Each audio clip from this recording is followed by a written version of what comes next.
Welcome back. My name is Amy Joy Tofty, and I serve as the Director of Education for NCFCA. And today I'm going to be joined by several of our national leaders. So if you all want to come on screen, love to share with you. And we'll go ahead and take some time for introductions. So Kim, why don't you start us out? Fantastic. Thank you, Amy Joy. My name is Kim Cromer, and I have the great pleasure of serving NCFCA as Executive Director.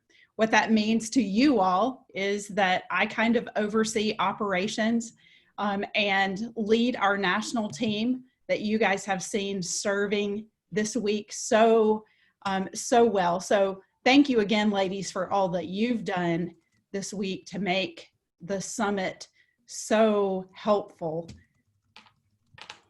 Great. And Chrissy, would you like to introduce yourself?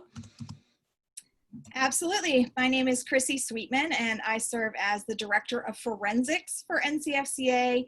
And that means to you that I oversee competition. I oversee all of the different aspects that relate to our competitive opportunities that NCFCA provides. That's fantastic. Natalia, I know many people have gotten to meet you this week, but why don't you introduce for any new folks that are here? Yes, I'm Natalia Rosa, NCFCA's Director of Marketing, and my NCFCA journey began in high school, a little before high school, as a competitor. So it's fun to have come full circle and been competitor, graduate, now on the leadership side. So Kim, I know that NCFCA stands for National Christian Forensics and Communications Association, which is why we go by NCFCA. Can you tell us a little bit about what this organization is? Yes, it is certainly a mouthful, isn't it? NCFCA, when you break it down, means national. We are a national organization. We serve all of the United States, including our friends out in Hawaii and Alaska. We are broken into 11 regions. So on our website, you can look at the map and see how the regional map is drawn. And basically what that means is you get to compete locally within your region if you are choosing to participate there. I know Chrissy's going to talk about some competition, but that's how our regions are drawn. We are uniquely Christian. We have a set of foundational values. We have a statement of faith. That's the Nicene Creed. You can see that on our website as well, that we ask all of our families to ascribe to. For us, that means that we are partnering together with like-minded families, that we are really advocating for the same biblical worldview, and that we're, training our kids up, as these ladies have been talking about over the last few days, about how it impacts really the speeches that we give and the content that we include. Forensics, as Chrissy said, is competition. It's about learning formal argumentation and critical thinking, and learning how to think rightly in light of your worldview. Communications, we're a little bit unique in the speech and debate world in that we're not about kind of the speed and spread of how much evidence you can read or how many words you can say per minute. We're about real world communication. We're about having the ability to relate to not just an audience from a stage, but the audience of your next door neighbor or your child, really to be able to be part of the real world communication. We are an association. We're a community of like-minded families. We're very relational, as you heard just from Zach talking about the family unit within a personal family, but the regions tend to act a little bit like families, clubs act like families. It very much is, as Heather said earlier, a little bit of finding your people. So it's a really nice opportunity to be able to have that community kind of common bond as we're raising up our young people. That's great. Chrissy, can you tell us a little bit about the competition piece? What does that look like? I would be happy to jump in there and to talk a little bit about competition. We provide competitive opportunities as a means for our students to really refine their skills. And I know for my own personal family, as my children got older, they needed a little bit of that competitive opportunity, some accountability, a little bit of a different angle on their learning and practicing of their skills. The audience maybe of mom and dad was great, but an audience where you're standing up in front of a group of other adults provided an additional challenge. And so we do provide competitive opportunities. We provide tournaments primarily for our students to practice those communication skills and to have those opportunities to refine them.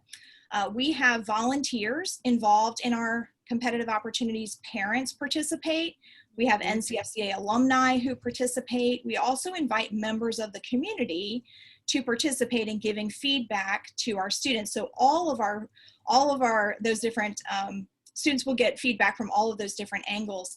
As Kim mentioned earlier, that helps our students with those real world communication skills. They will learn to communicate to a wide variety of audiences. They will learn to communicate with those who may agree with them and those who may disagree with them. And we feel like it's important for our students as they are launching into the world to know how to communicate with a wide variety of people. We offer speech events. And so most of us are familiar with the general principles of public speaking, especially if you've been participating in the summit. You are even more informed now than maybe you were before. In our competitions, we offer 10 different types of speeches, and that helps our students to develop a wide variety of skills. And so we offer what we call platform speeches, which is typically what you think of as someone giving a speech. They are 10-minute speeches that the students write and memorize, and the students choose their own topics for those speeches, and they present those speeches. Those are platform speeches.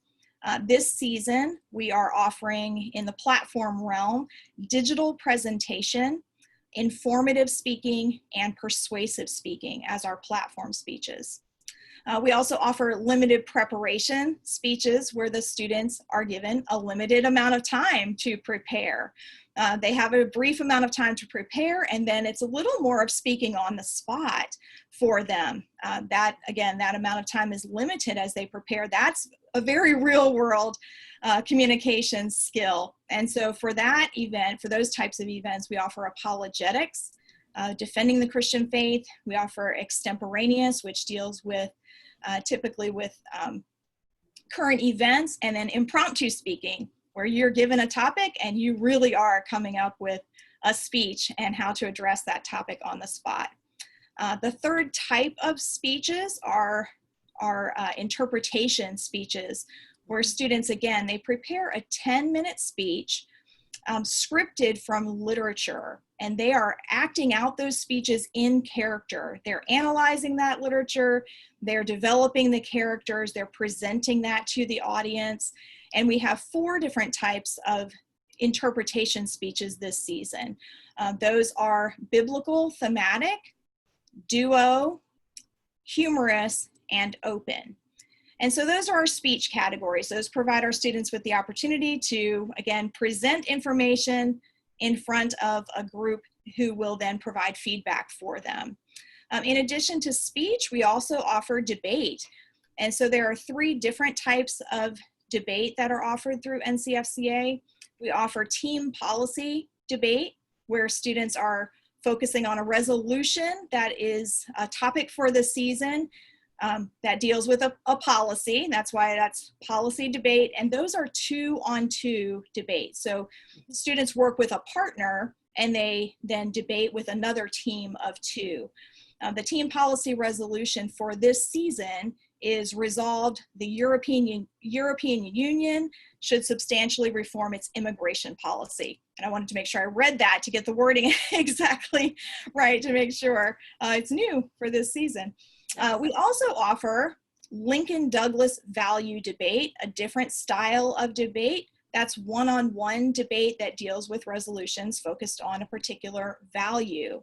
And so this season, our students will be debating in democratic elections, the public's right to know ought to be valued above a candidate's right to privacy.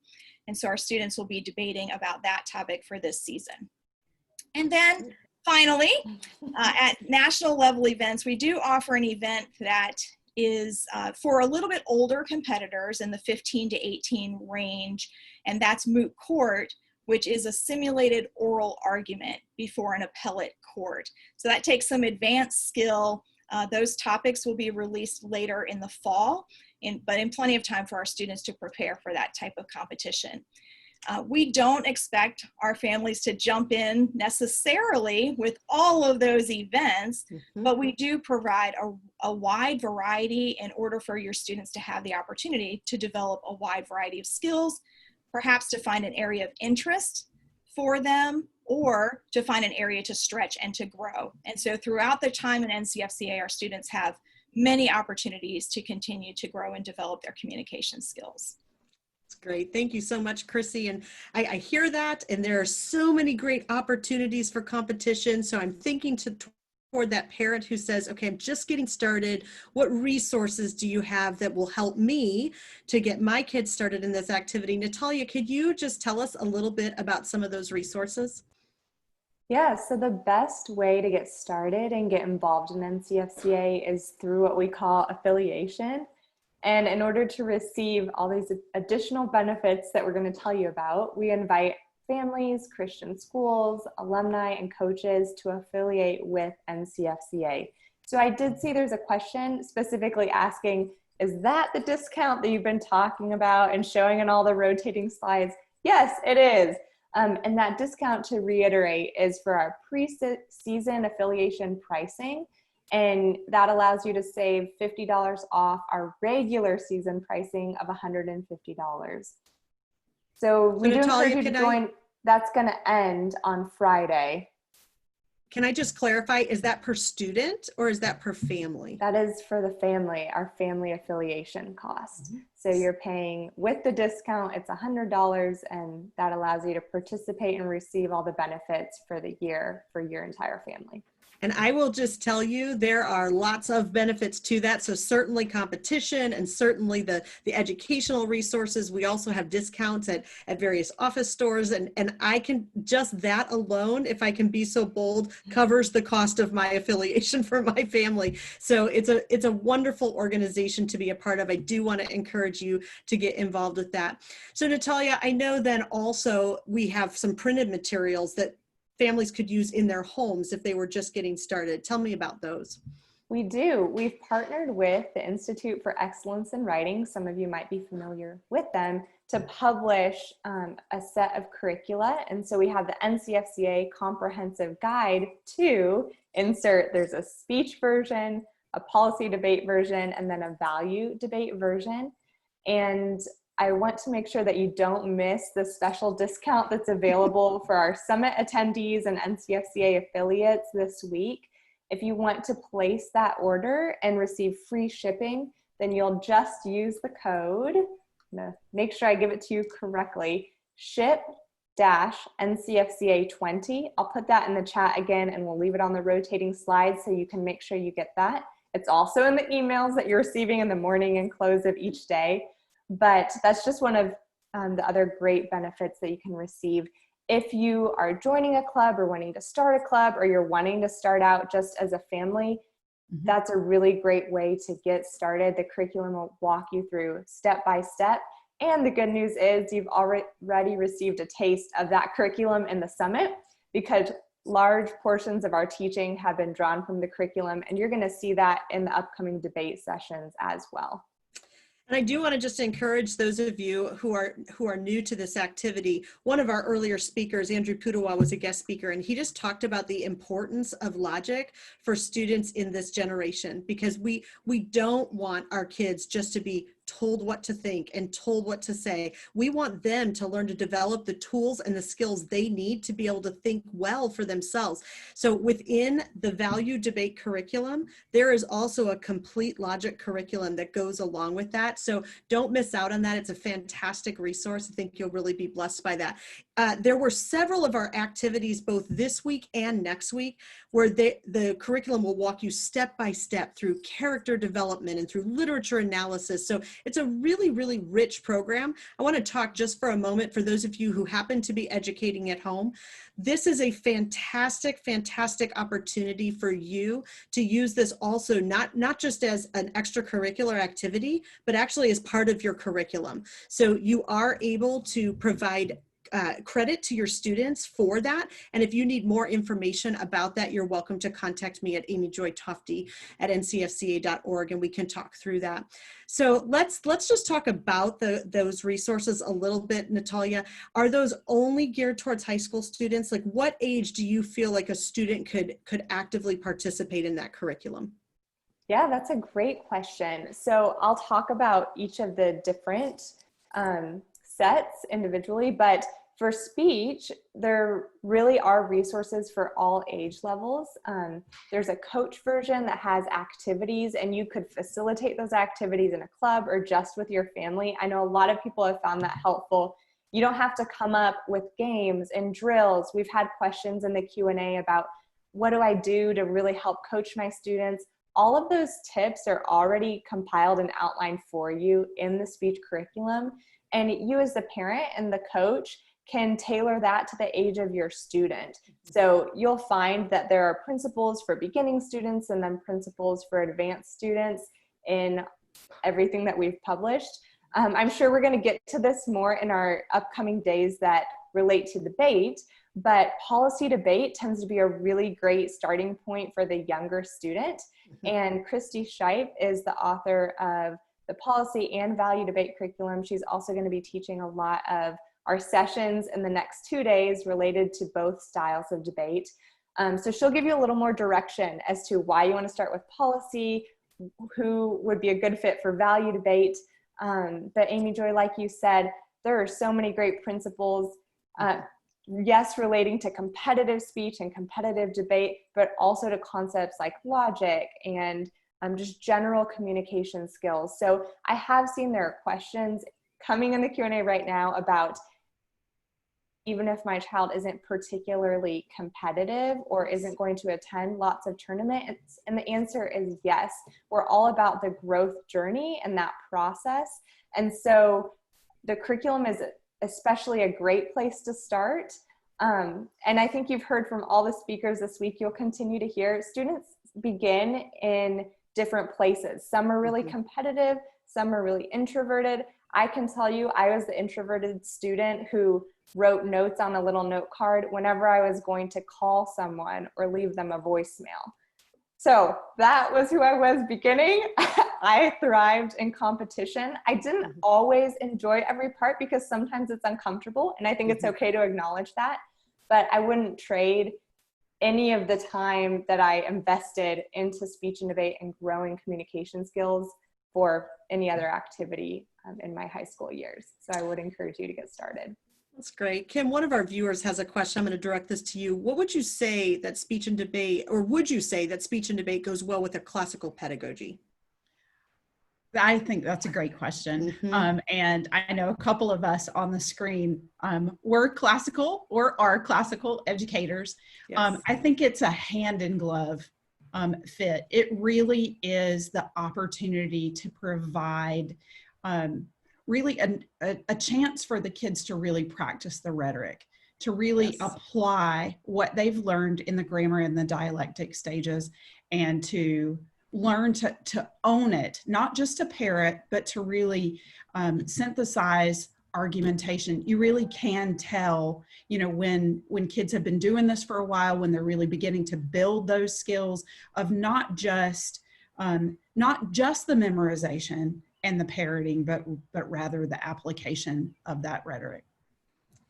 I will just speak to that. I have 6 children. We are classically educating our children. And for me, one of the greatest stories that I have about that is when my oldest son was entering high school. We really started talking about that. We wanted him to be an active participant in the decision where he was going to go to school. And he decided that he wanted to continue being schooled at home, with the NCFCA. And I asked him why, and he said, because when I'm doing my studies, that gives me the material, but NCFCA gives me a place to use it, to practice it, to actually apply it. So I think that's really helpful for us as parents as our kids move into that high school level. We are now not just the teachers where they're all sitting at the table and we're writing on a whiteboard. We are the ones who are finding the opportunities for them to be able to use those skills in a real and practical way. That gives them a sense of empowerment that now they can go out into the world and use those skills as well. I will tell you, as a mom, I started doing this for my child. I keep doing it for me. So I have made some of the very, very best friends that I have in this organization from across the country. You know, I just love the way God unites people together in that effort. So I just really want to encourage you, regardless of what type of educational model you use, this is a great opportunity for your kids to practice the skills that you're teaching them or that they're learning at school. Chrissy, can you talk just a little bit about eligibility and what are the different types of schooling options that are able to participate in our league? Sure, I'm happy to do that. So our students do have to meet an age requirement for competition. And so that information, we do have a preseason league handbook that can provide some of the details of that information.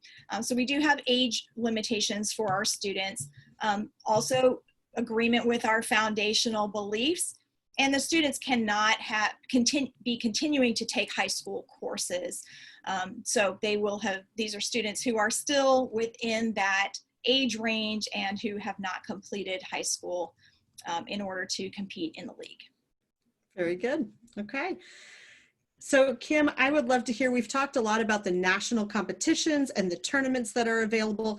So for families that are across the country, what's a good starting point? How can they get involved locally and get connected with some other people who might be doing this activity? Yeah, great question. On the website, up in the top bar, there's an opportunity there to look for clubs that are near your own location. We also have some online clubs. Of course, as a result of COVID-19, a lot of our clubs that would have originally been on-site clubs that were meeting in local churches actually have gone online. And so it does provide a wider opportunity. We are currently updating that list as folks make decisions, just like everybody else is doing, about what they're going to do for the fall. So if you don't see something today that's there that works for you, go ahead and drop an email to our office@ncfca.org, and just ask about a particular location, or if you need an online tournament list. Again, we'll keep updating that as the month progresses and as we move into fall, because I expect that will grow. That's great. Chrissy, speaking of this delightful COVID season and some of the impacts that's having on families and schools across the country, what does that look like for competition? Does NCFCA have opportunities for online competition if we need it? We are developing our online competition options as we speak. And so we are planning for some online competition, certainly for the competition season, which I don't think we have mentioned. The competition season really runs from January through our national championship in June. And so the fall is typically more preparation for competition, and then competition begins in January as the first opportunities become available. So yes, we are planning for online options. We are hopeful that we will also be able to provide some in-person tournaments as well, as we are continuing to follow along with everyone else the uncertainty of the coronavirus. But online competition will be available. We will have that as closely, to mirror as closely as possible our on-site competition opportunities. Students will still be speaking live, they'll be debating live, they'll be getting their feedback at the end of the tournaments. We'll be gathering together for devotion opportunities and announcements. So we're excited about the opportunities. And it also just helps our students once again to develop a new set of skills that we're all having to develop. Yes. We sit right now on the screen of speaking in a different way and connecting with an audience in a different way in a digital age. And so we're looking forward to that. And I think that's such a great thing for them to do. Natalia and I were chuckling, you know, there are little things that you discover, right? So I was doing a training with some folks and I was at a different location and I, you know, wasn't really paying attention to my background. And my mom, I was at my mom's house when I was doing that and she peeked in the room and noticed what was on the screen. And I looked back later and she had neatly put some floral arrangements up on top of the dresser. So even things about what's your background and how does your sound and are you engaging your audience still with good eye contact? All of those are really valuable skills for this new online world. So I'm so excited for this opportunity. I will tell you, the students adapt so much quicker than we do. I went to an online tournament and I will tell you at the beginning, it was a little rocky. And by the end of it, man, the students, they just had it. They knew exactly what they needed to do. So they've adapted really well. Natalia, I want to go to you for a second because I know you actually participated in the activity. What was your time commitment for speech and debate? And is that something that families can tailor to their own family or is it really pretty rigid? So you can definitely tailor it to your own family. In fact, you should tailor it to your own family. If there is a pitfall when you first join, I think it's that idea that you need to find one perfect family or person to model after and do speech and debate competition just like they do. That's not true. So as a parent, evaluate what your needs are for your family and your children, all of your children. I know when my family first participated, I had several younger siblings at home and it was only me and one brother who were actually old enough to participate at a tournament. So even my family's time commitment then compared to maybe their time commitment in later years when all the children were older, it's going to look different. I also think it depends on how many speeches you choose to compete in and prepare. And then if you choose to compete in debate, that can be a more significant time commitment because it's not quite as time boxed and it might be driven by the student's interests. So I know, Kim, you've made comments before about how your daughter could always find plenty of time to research. You know, maybe she didn't have time for math, but all the time in the world to research because that's what she loved to do. So again, that's where you need to structure it based on what your schooling is. And there's been some discussion about how that fits in really nicely with classical models of education. I'll tell you that especially in the high school years when I'd already finished some of the core curriculum and especially for math and science, it was a great opportunity for me to invest greater time into speech and debate because that allowed me to apply all of the skills that I'd learned. You know, it really is writing and critical thinking and logic all synthesizing together. So I would just toss that back to you in evaluating the needs for your family, how often you want to compete and how many events you would like to compete in. And then kind of work backwards to see how much time you would like to allot in your personal schedule. And I know as a parent, I just want to encourage you to be the parent, right? God has entrusted you to establish those boundaries for your family. So there are lots of opportunities, but we all have to make choices every day as to which ones we're going to do. So there have been seasons where my family has competed in 1 or 2 tournaments.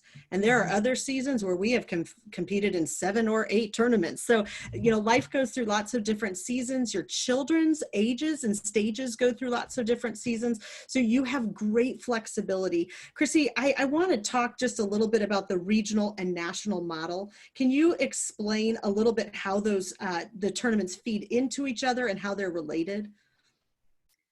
Sure, yeah. So as I believe Kim mentioned earlier, we have divided the country into 11 different regions geographically. And so we offer local competition within those regions or with competitors from within that region when we're talking about an online competition. And so those are students, it's a smaller group of students, obviously, because we've broken that down into various groups. We also have some events that we call national opens.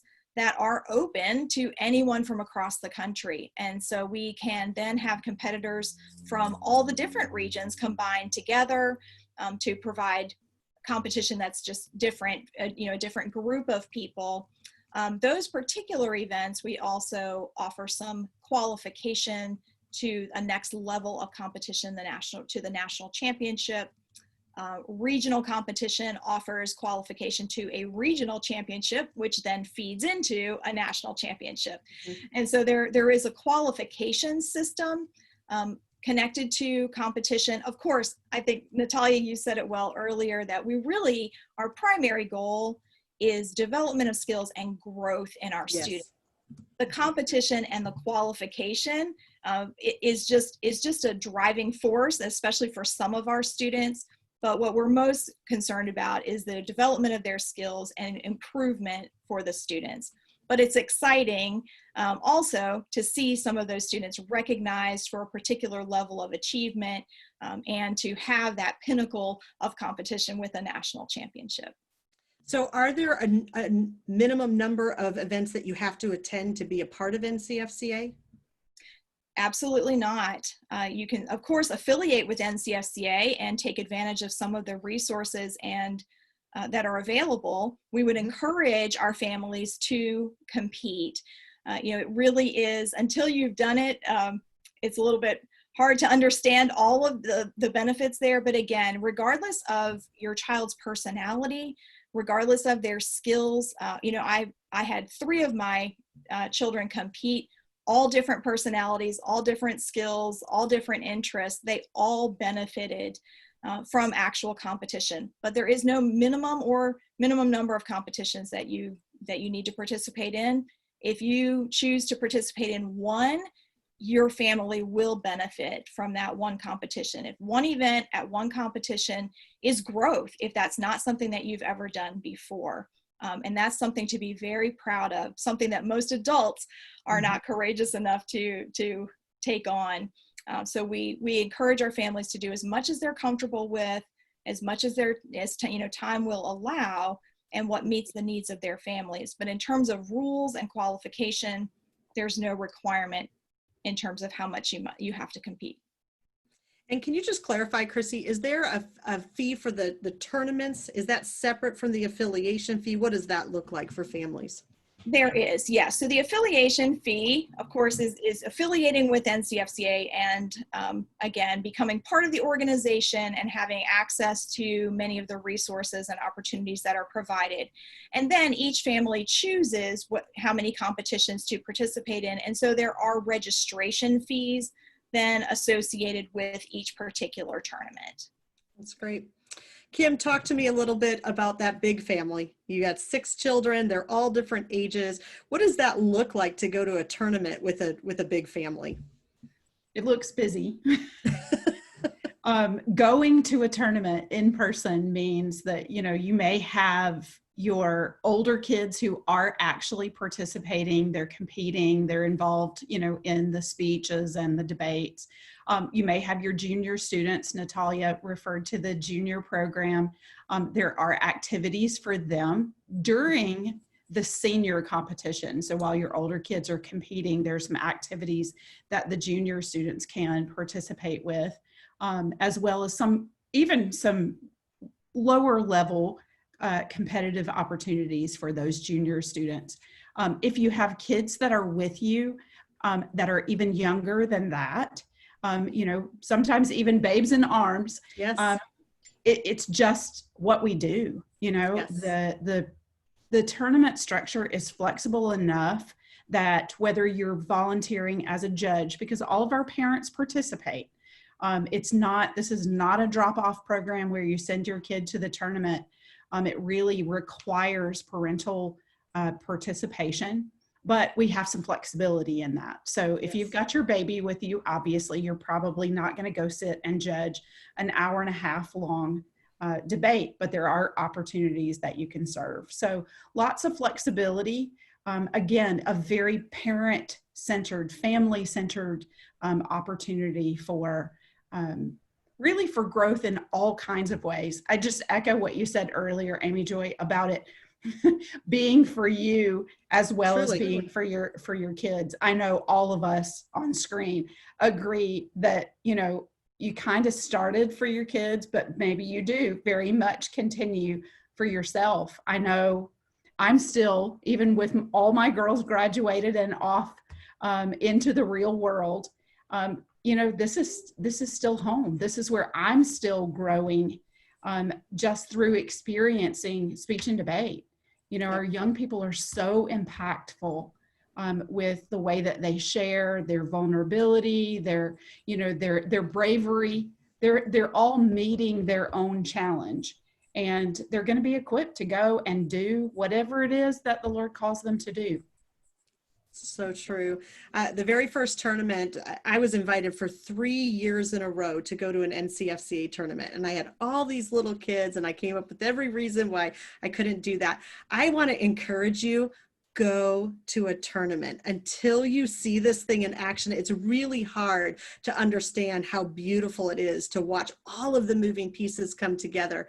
But I will tell you, the first season that I started, I had a 12-year-old and 6 children younger than that, down to a 6-month-old baby. So you can do this. It's a great family activity. One of my highlights was my youngest son is now 8.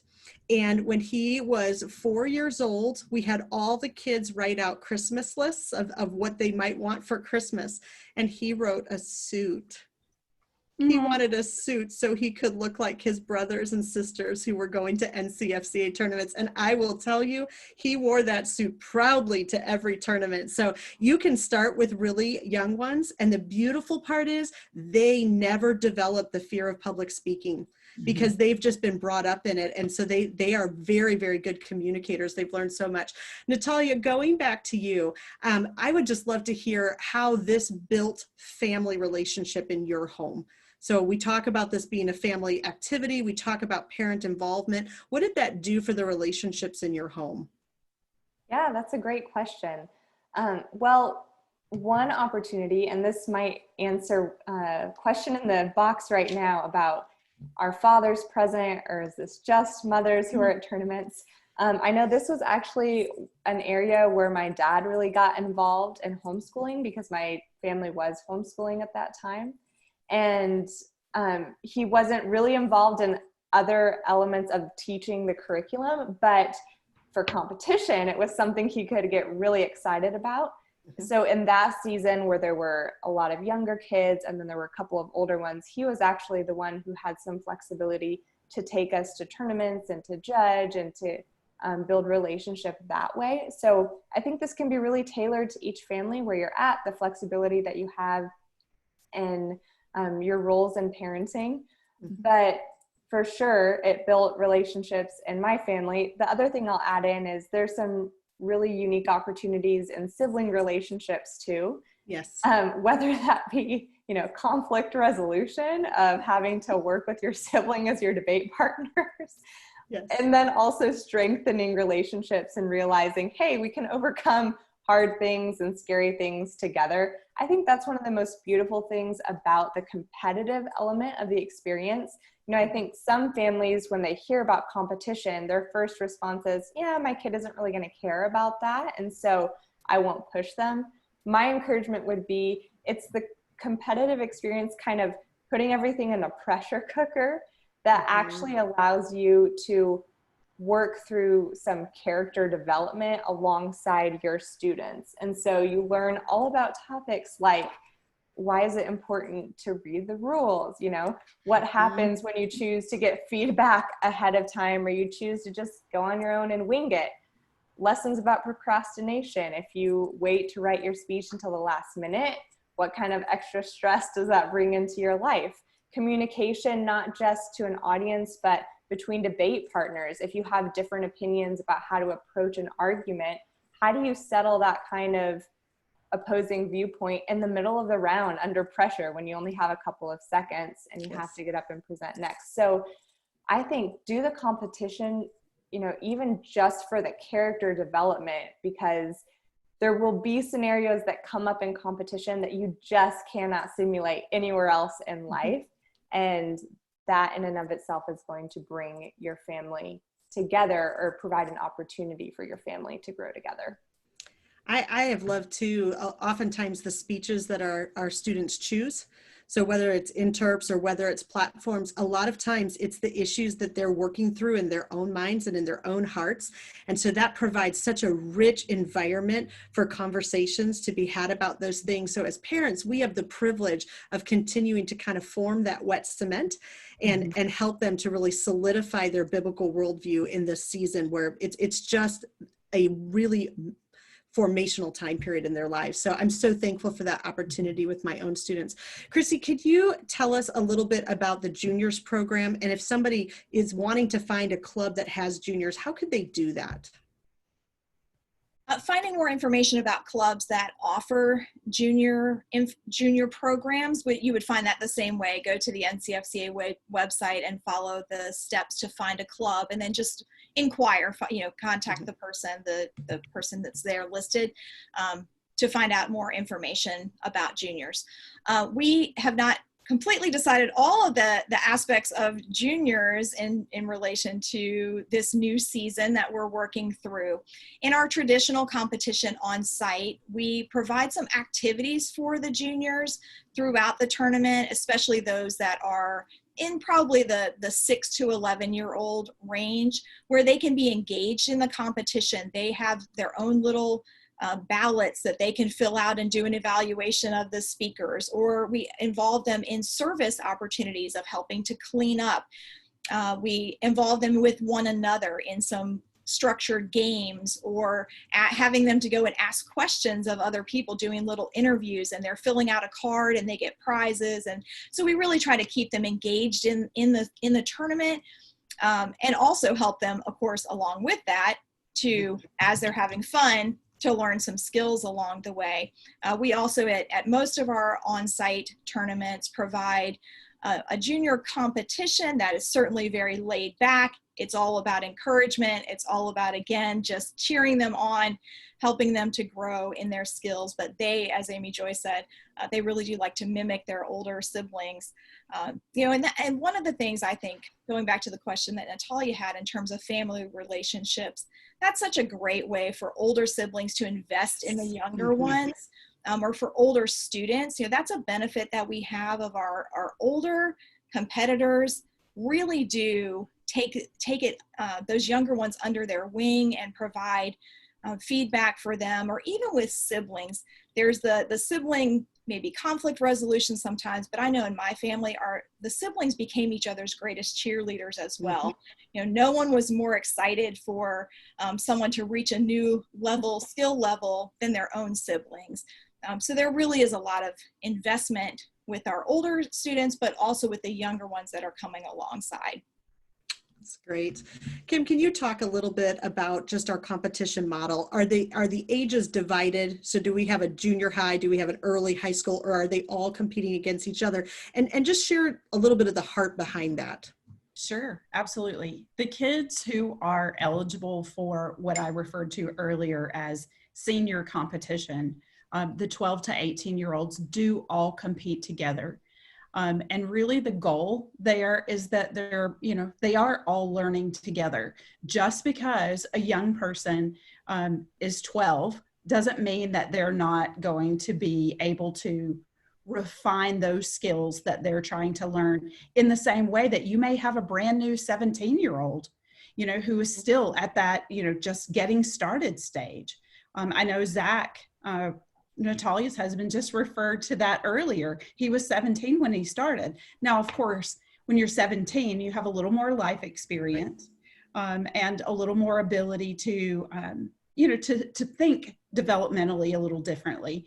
But it really it provides that model of, influence, of being able to, the older kids, again, as Chrissy said, kind of speaking to the younger kids, helping them out. It is not unusual to have our older kids or more experienced kids, because that's not always the caveat, but really kind of take younger ones or inexperienced kids under their wing and either provide them with encouragement, with prayer, not unusual at all to see older kids praying with younger kids before they go and give their speech because they're nervous, or you know, to have a debater say, you know, I know you're new, you know, here's some evidence that you could use in the round.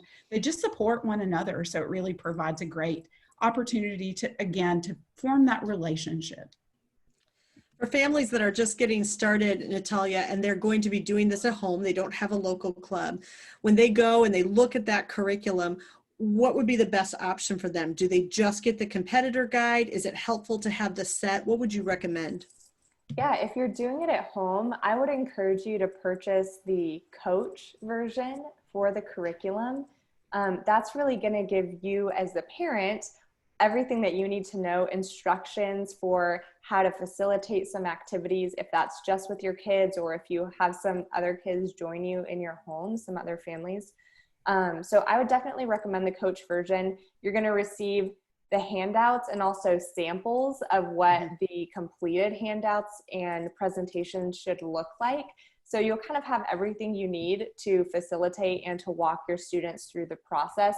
If you want to have a workbook that doesn't include all of the answers for your students, then you could purchase some additional versions of just the competitors version for your students to use as well. But if you're only going to go with one option, I'd say go with the coach manual, and then you're going to have everything you need to help your students. Chrissy, I know your family competed in NCFCA for many years. So can you just talk about cautions or words of counsel and advice that you would give somebody? So the question actually is, are there cons or bad things about speech and debate? So just talk to some of those things that we really do need to be careful about when we get into this activity. You know, I think some of it has been addressed indirectly, and that's just, you know, again, parents needing to take responsibility as parents to set boundaries for your students. Some of them really do have that drive to neglect maybe some other areas and not have balance in their lives in terms of how much time they want to invest in speech and debate, or sometimes even a family can get drawn into that. And so I think families just need to be very prayerful, really seek wisdom in terms of time commitment, and having a balanced, healthy life. Of course, there are a few other areas as well. You know, a lot of what our students do in terms of research is online. We're talking about online competition. And so, you know, parents will want to be aware and cautious in terms of their students spending time online, just as you would with any other activity. You know, that's not something unique to speech and debate. And then Natalia mentioned this, it's a pro and a con. I see it more as a pro. Speech and debate, being in some kind of a pressure situation, really can bring out some character issues within your family or within yourself or within your students. You know, sometimes when we're backed into a corner, what's really in our heart starts to overflow. But I see that as an opportunity from the Lord to address those issues and to grow while our students are still within our home, and we have an opportunity to speak into their lives and to grow together in grace and in knowledge. So those are the things that came up to my mind.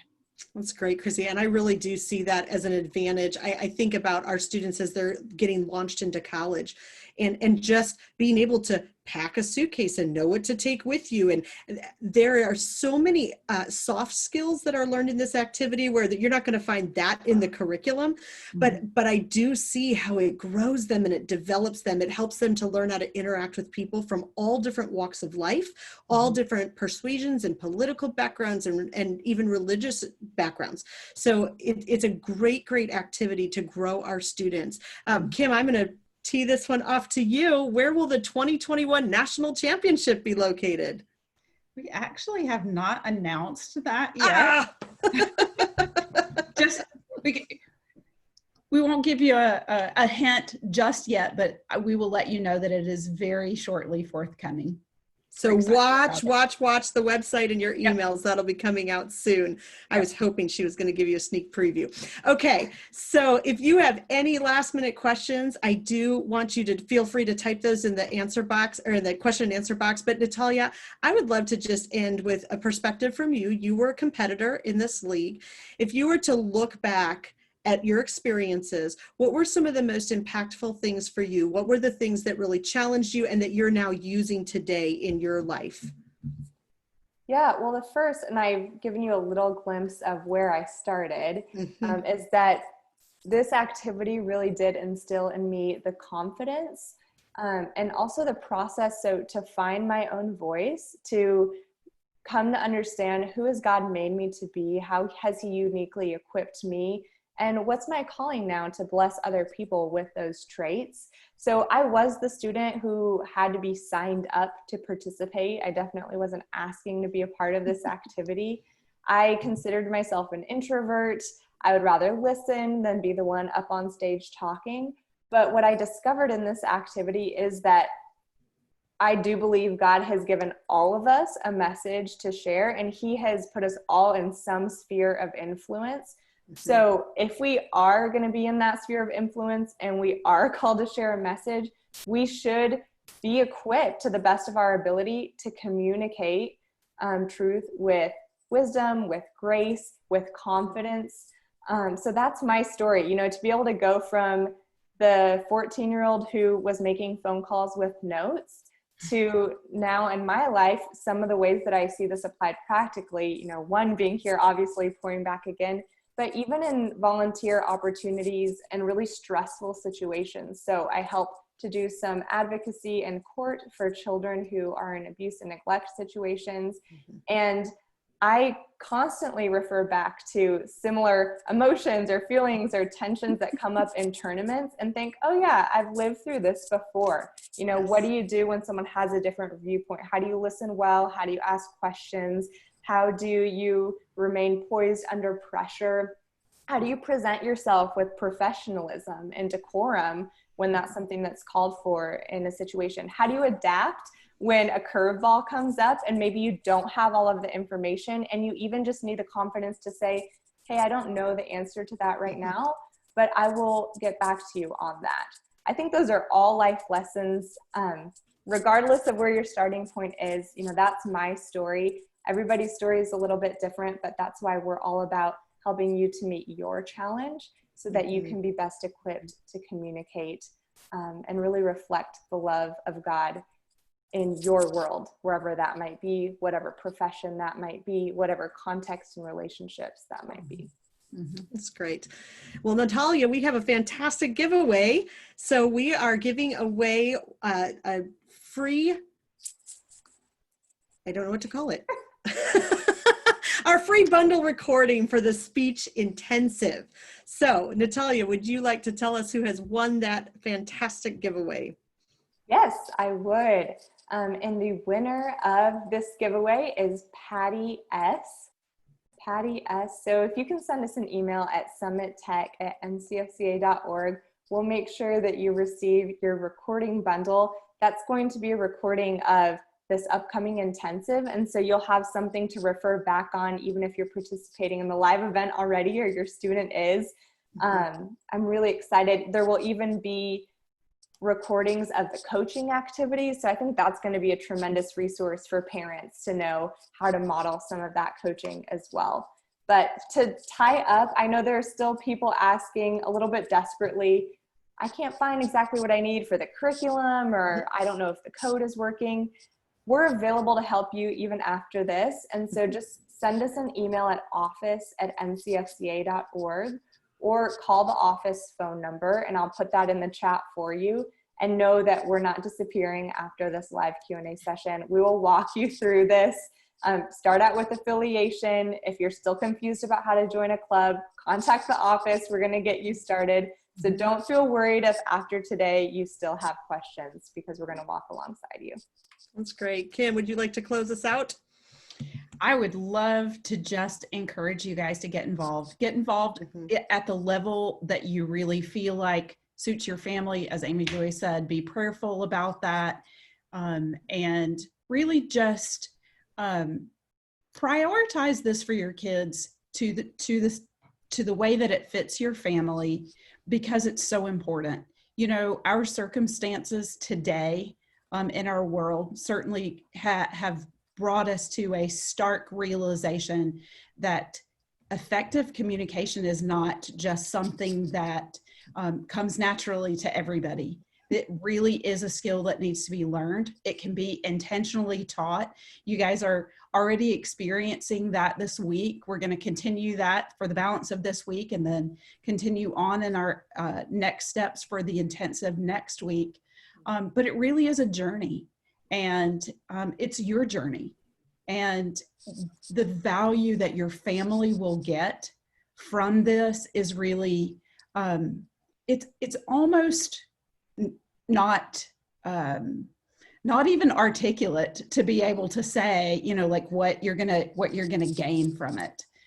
It's a great opportunity. So we're excited that you are considering participating and that you want to come and join to whatever level suits your family. Thank you all so much for being here today. As Natalia said, she put the office number and office email in the chat there, so feel free to jot that down. We look forward to meeting you in person. So by all means, contact us. I hope to see you this year at a tournament, and we will look forward to talking to you again soon. Take care. Thank you all for joining. Bye.